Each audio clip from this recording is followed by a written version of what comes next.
Bueno, este es el libro que me regalaron un día que estaba yo tocando violín. Ay, ¿Estás grabando? no, les estoy contando. No nos contaste. Ay, no. Ya, entonces por eso es importante leerlo. Hoy nos toca, íbamos a ir en orden, pero hoy nos toca una parte. Es que ya no me acuerdo dónde me quedé la vez pasada. Alex está grabando. Arrepentimiento, capítulo 3. ¿Estás grabando? Ay, acuéstate ya.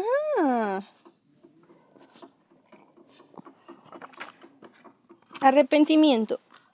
Ya, dice, ¿cómo se justificará el hombre ante Dios? ¿Cómo se hará justo al pecador? Solo por medio de Cristo podemos ponernos en armonía con Dios y la santidad. Pero, ¿cómo iremos a Cristo? Muchos formulan la misma pregunta que hicieron las multitudes el día de Pentecostés, cuando, convencidas de su pecado, exclamaron, ¿qué haremos? La primera palabra de respuesta de Pedro fue, arrepentíos. Espérate, hija. Poco después, en otra ocasión, dijo, arrepentíos y convertíos para que sean borrados vuestros pecados. El arrepentimiento incluye tristeza por el pecado y el abandono del mismo. No renunciamos al pecado a menos que veamos su pecaminosidad. Mientras no le repudiamos de corazón, no habrá cambio real en la vida. Hay muchos que no entienden la verdadera naturaleza del arrepentimiento. Gran número de personas se entristecen por haber pecado e incluso se reforman exteriormente porque temen que su mala vida les acarree sufrimientos. Pero esto no es arrepentimiento en el sentido bíblico. Lamentan el sufrimiento antes que el pecado. Tal fue el dolor de Esaú cuando vio que había perdido su primogenitura para siempre. Balaam, aterrorizado por el ángel que estaba en su camino con la espada desnuda, Miguel, reconoció su culpa por temor a perder la vida, pero no experimentó un arrepentimiento genuino por el pecado, ni cambió de propósito, ni aborrecimiento del mal. Judas Iscariote, después de traicionar a su Señor, exclamó, he pecado entregando sangre inocente. Esta confesión fue arrancada a la fuerza de su alma culpable por un tremendo sentido de condenación y una pavorosa expectación de juicio.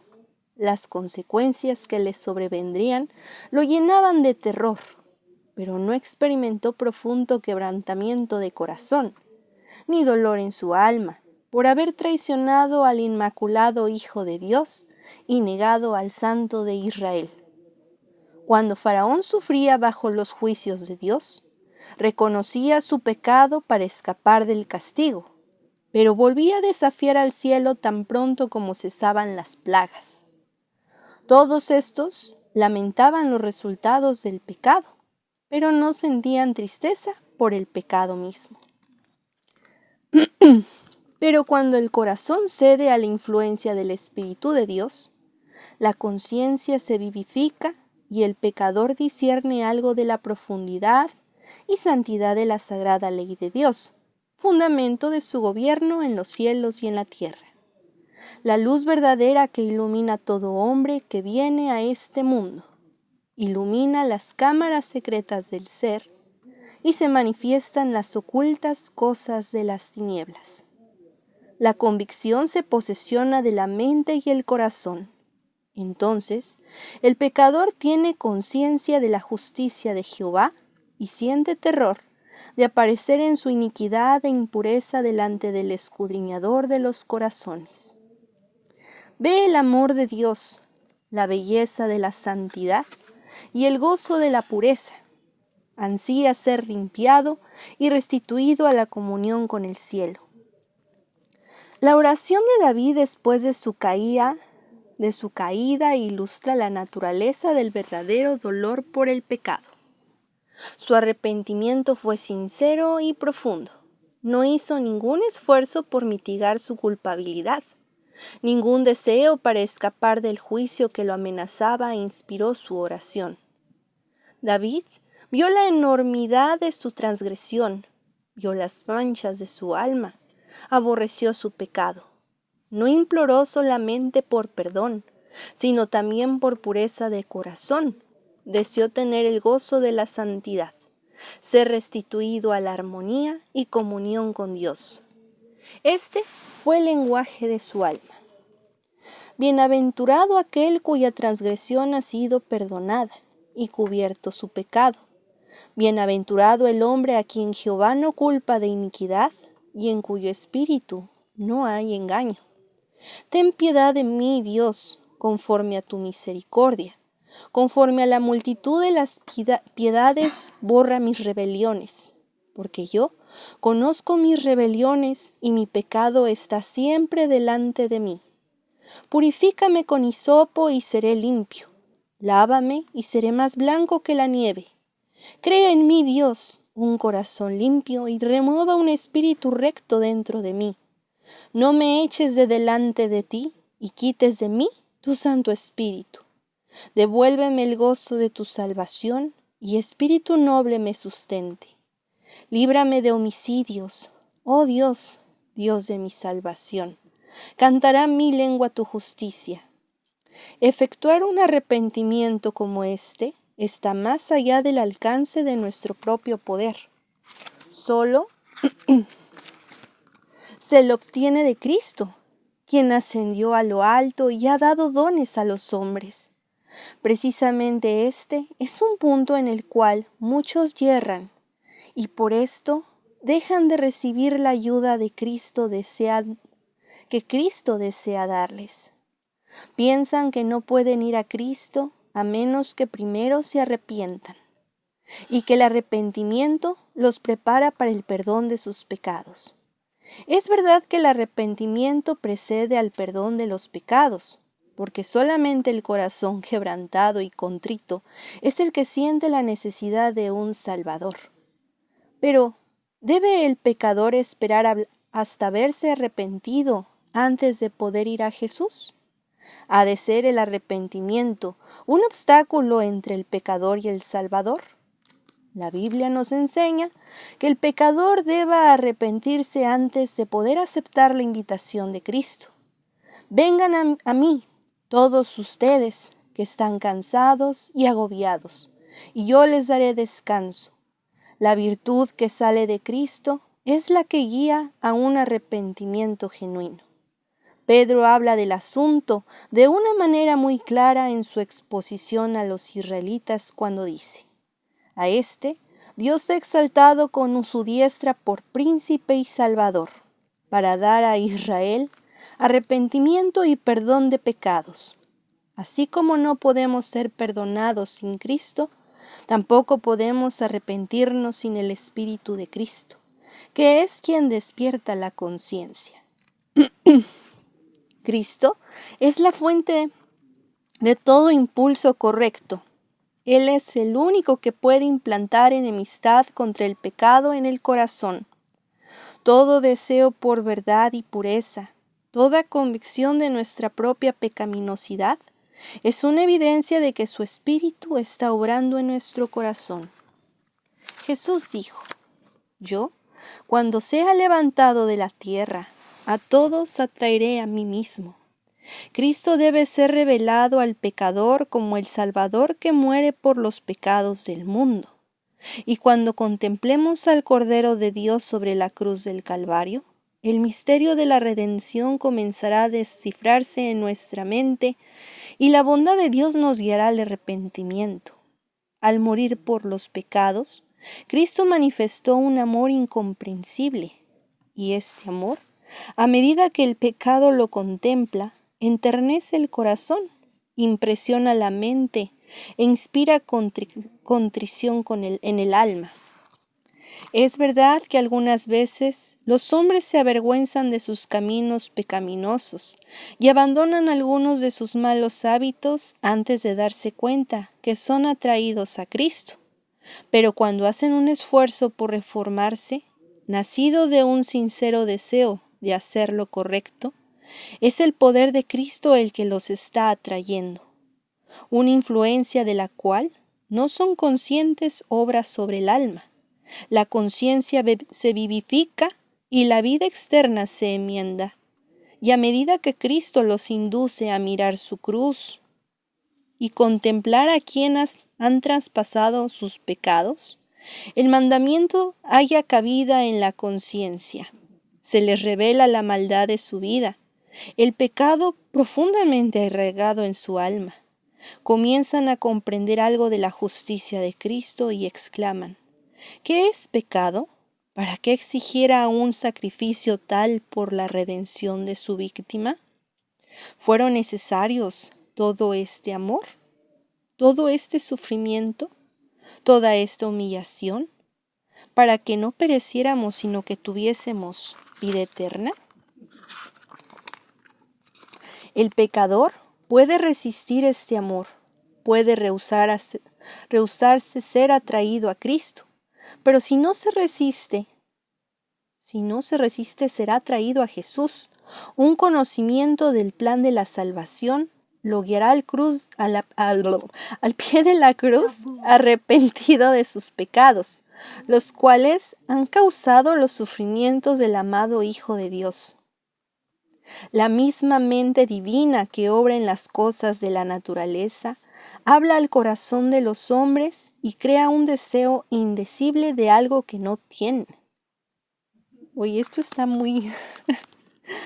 A ver, déjame entender esta parte.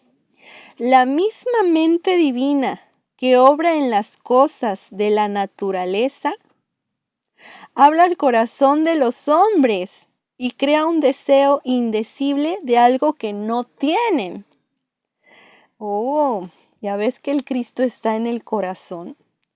Las cosas del mundo no pueden satisfacer su ansiedad. El Espíritu de Dios está suplicándoles que busquen las cosas que solo pueden dar paz y descanso. La gracia de Cristo y el gozo de la santidad. Pórtense bien. Por medio de influencias visibles e invisibles, nuestro Salvador está constantemente obrando para atraer la mente de los hombres de los vanos placeres del pecado a las bendiciones infinitas que pueden disfrutar en él. A todas estas personas que están procurando vanamente beber en las cisternas rotas de este mundo, se dirige el mensaje divino: el que tiene sed venga, y el que quiere, tome del agua de la vida gratuitamente. El que en su corazón anhela algo mejor que lo que este mundo puede dar, reconozca este deseo como la voz de Dios que habla a su alma. Pídale que le dé arrepentimiento, que le revele a Cristo en su amor infinito y en su pureza perfecta. En la vida del Salvador quedaron perfectamente ejemplificados los principios de la ley de Dios: amor a Dios y al hombre. La benevolencia y el amor desinteresado fueron la vida de su alma. La benevolencia y el amor desinteresado fueron la vida de su alma. Mientras lo contemplemos, a medida que nos inunde la luz de nuestro Salvador, será cuando veremos la pecaminosidad de nuestro corazón. Podemos lisonjearnos, o sea, como que decirnos que somos muy chingones, como lo hizo Nicodemo, de que nuestra vida ha sido muy buena, de que nuestro carácter moral es el correcto, y pensar que no necesitamos humillar nuestro corazón delante de Dios como el pecador común. Pero cuando la luz proveniente de Cristo resplandezca en nuestro interior, veremos cuán impuros somos. Discerniremos el egoísmo de nuestros motivos y la enemistad contra Dios, los cuales han manchado todos los actos de nuestra vida. A ver, cuando la luz provenga de Cristo, resplandezca en nuestro interior, veremos cuán impuros somos. Dice, esto es como un encanto, tú. Discerniremos el egoísmo de nuestros motivos y la enemistad contra Dios. Ay, esto se me suena como muy luciferiano. Aunque no lo crean, estos textos también luciferianos, creo, los cuales han manchado todos los actos de nuestra vida. Entonces sabremos que nuestra propia justicia es en verdad como trapos inmundos. Bueno, eso sí. Y que solo la sangre de Cristo puede limpiarnos de la contaminación del pecado y renovar nuestro corazón a su semejanza.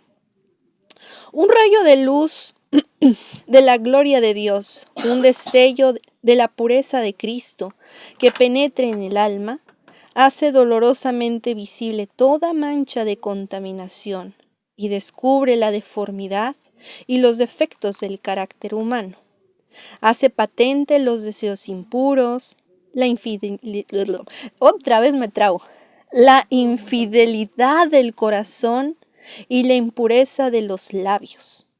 Los actos de deslealtad del pecador al querer anular la ley de Dios quedan expuestos a su vista y su espíritu se aflige y se oprime bajo la influencia escudriñadora del Espíritu de Dios.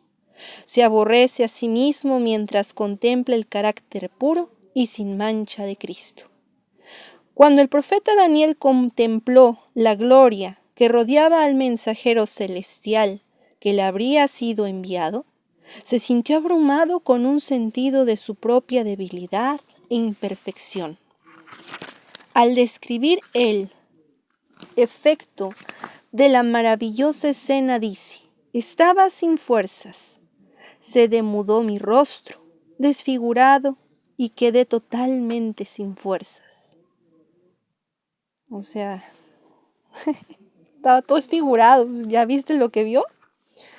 Cuando la persona se conmueve de esta manera, odiará su egoísmo, aborrecerá su narcisismo y buscará mediante la justicia de Cristo la pureza de corazón que esté en armonía con la ley de Dios y el carácter de Cristo. Pablo dice que en cuanto a la justicia que se basa en la ley, es decir, en lo que se refiere a las obras externas, es irreprochable. Pero cuando discernió el carácter espiritual de la ley, se vio a sí mismo un pecador. Juzgado por la letra de la ley, así como los hombres la aplican a la vida externa, se había abstenido del pecado. Pero cuando miró en las profundidades de sus santos preceptos y se vio como Dios lo veía, se humilló profundamente y confesó su pecado. Dice: yo sin la ley vivía en un tiempo, pero venido el mandamiento, el pecado revivió y yo morí. Cuando vio la naturaleza espiritual de la ley, el pecado apareció en su verdadera fealdad y su vanidad se desvaneció. Dios no considera todos los pecados como de igual magnitud, mas a su juicio hay grados de culpabilidad, como los hay a juicio de los hombres. Sin embargo, aunque este o aquel acto malo pueda parecer frívolo a los ojos de los hombres, ningún pecado es pequeño a la vista de Dios. El juicio... Pues se supone que te estás durmiendo, ¿no? No puedo con la luz. Espera, déjame acabo el capítulo. ¿Cuándo cuentas? Uy, está un poco largo. ¿Qué fue lo que vi? Hasta la 35. Espérate, sí acabamos. Pero trata de dormir, hijo. Está bueno esto. No puedo con la luz. Ahora. No puedo con la luz. Chango. Dios no considera todos los pecados como de igual magnitud. Eso ya lo leí. El juicio de los hombres es parcial e imperfecto, pero Dios considera todas las cosas como realmente son. El borracho es detestado y se le dice que su pecado lo excluirá del cielo. Mientras que muchísimas veces el orgullo, el egoísmo y la codicia pasan sin condenarse. Pero estos pecados son especialmente ofensivos para Dios, porque son contrarios a la benevolencia de su carácter, a ese amor desinteresado que es la atmósfera misma del universo que no ha caído. El que cae en alguno de los pecados más groseros puede avergonzarse y sentir su pobreza y necesidad de la gracia de Cristo. Pero el orgullo no siente ninguna necesidad. Y así cierra el corazón contra Cristo y las infinitas bendiciones que Él